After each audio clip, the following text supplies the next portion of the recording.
Well, everyone, it's Daniel again, and I apologize for such a low energy intro to this episode, but I think I finally hit my breaking point with my tolerance for terrible cinema. I feel pretty confident in my ability to handle a wide array of cringe. I mean, I watched the entirety of Foodtopia nonstop without vomiting, but oh boy, I was unprepared for the absolute slap in the face that is Saving Bikini Bottom, the Sandy Cheeks movie. Now, I need to preface this review by saying I, like many kids in the early 2000s, was obsessed with Spongebob, to the point where I had my aunt paint him on my bedroom wall. To this day, my wife and I will still watch classics like Pizza Delivery and Band Geeks, still hitting the same high notes that I remember from my childhood. However, I haven't really seen any of the mainline episodes since about season 8 or so, which debuted over 10 years ago, so I really have no idea what the modern show is like other than the collective bashing that I see online. However, if this film was anything like the direction the show took, then I understand why everybody hates new SpongeBob and the frustrations around it. As always, this is your official spoiler warning, so turn back now or prepare to delve into the soggy mess that is the newest SpongeBob IP. The movie begins at Sandy's tree dome as she rides away on a robot horse. We then get a pretty rough opening music number, which is basically just a worse, high-energy version of I Want to Go Home from the Texas episode. Suddenly, a massive claw reaches down and scoops up all of Bikini Bottom except for SpongeBob, Sandy, and the robot horse. Sandy learns that the claw came from Boots, the Texas-based company that she works for. Also, apparently SpongeBob is blatantly pandering to Netflix now? And all my streaming videos on demand. I can't demand them anymore. Sandy discovers Boots is now making water parks in something called Sea Pals, led by their new company CEO, Tsunami. Ugh. Together, SpongeBob and Sandy ride a geyser to the surface, lassoing a passing plane to Texas. We do get a really funny scene of SpongeBob roasting a sausage and it turning into Squidward's nose. Why? On the descent, we learn that Sandy is a breed of flying squirrel, which is the answer to the question that nobody asked for before they land 626 miles off course after being caught in a tornado. Meanwhile, Mr. Krabs leaves the Krusty Krab to survey Bikini Bottom to learn they are trapped in a massive dome. Wanda Sykes, Tsunami, is introduced with yet another cringy song. You see her swimming and get out of her way. She's a fishy with a mission and something to say. She makes waves. The next 2 minutes are pretty dang disturbing, especially for a kids movie, because Tsunami begins making out with a gross fish monster thing, and SpongeBob enjoys sniffing a literal pile of shit before they're ambushed by snakes. Sandy starts kicking snake butt until she is bitten by their leader. She whistles and her entire circus troupe family shows up out of the blue and finishes the job.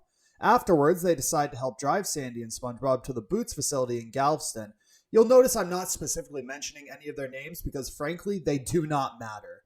Sue freaks out because SpongeBob isn't in the dome as she is suspected, and we discover that Sea Pals is a plan to clone Bikini Bottom residents and sell them for profit. We also learn that Sandy was the first water skiing squirrel and fire eater, so that's cool, I guess. Patrick, Squidward, and Mr. Krabs' DNA is rewritten so they can now breathe air before 2 psychotic children start torturing the trio. A police chase runs the Cheeks family off of a cliff and back into the same tornado from earlier in the movie, where some of the most Looney Tunes shit I've ever seen happens. Chase concludes with an incredibly forced emotional moment with Sandy's family before SpongeBob and her are shot out of a cannon. SpongeBob and Sandy land in the Boots water park where SpongeBob starts tickling people's feet. Nickelodeon, have you not learned your lesson? After some ridiculous chase scene shenanigans with Sue's dog, SpongeBob and Sandy end up in the Boots lab where liquids can apparently defy gravity. Seriously, guys, the water never comes back down after they're shot out of the sink. It's really bad. After reconnecting with the Bikini Bottom residents, SpongeBob is captured by Sue and Sandy and has an absolute meltdown. We get Sue's backstory about how when she was a psychotic floating head overlaid on the child's body, she used to cuddle and sleep with the fish.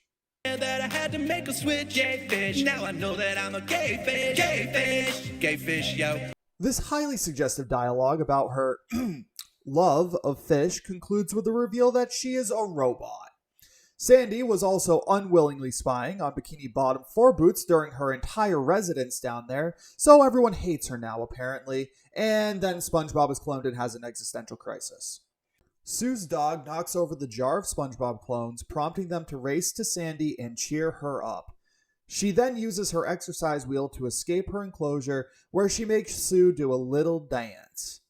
Sandy causes Sue's now disembodied head to fly into the monster fish's mouth, somehow making her into a fish person. SpongeBob recombines like super easily before he whistles to call Sandy's family like a Final Fantasy summon. Everyone works together to launch Bikini Bottom back to its original location under the water before we skip days later and Sandy's whole family now lives in Bikini Bottom, and the movie concludes with one final cringe song ending with a shot of Fish Sue one final time. Good lord, where to even start? I'll begin by saying how incredibly lazy the writing for this film is. The sheer amount of throwbacks and remember that moments to old episodes of the series is frankly revolting, and if I heard one more time, the remote was leaving my hand at Mach 10. As you all saw, the set pieces and backgrounds worked decently well with the 3D animation style, however the character designs were left severely lacking. Ultimately though, I was left craving the return to when 2D dominated the cartoon world though. SpongeBob is supposed to be the comic relief of the film, but because he had so many gags miss their mark, he's left feeling like he has no purpose in the film, and honestly, I can't believe I'm saying this, but it would have been better if Sandy's journey was just taken without him. There were at least 3 abandoned plot lines in this film, which is just completely inexcusable. First, Plankton wanted to use Boots' cloning device, which never goes anywhere, like he says the line and that is legit all that happens. Secondly, Sandy's family says they'll support her in any profession as long as it's in Texas, but it's never brought up again in any confrontational way. Instead, the Cheeks family uproots themselves from their generational home to live underwater now? It just seems like they had a lot more planned panels and dialogues that got cut for some reason regarding this particular issue. And lastly, the police chase has 0 repercussions whatsoever. It's never spoken of again, and everyone just kind of pretends like nothing happened, so why include this sequence at all? I know this is a family movie too, but the dialogue was riddled with completely unneeded exposition, and everyone other than Sandy felt like an AI wrote their script. And lastly, can someone please explain to me why in a SpongeBob movie did Wanda Sykes want to get jiggy with a fish so bad? They try to write it off as Sue being enamored with aquatic life as a whole, but Wanda's facial expressions and vocal tonality give off a totally sensual vibe.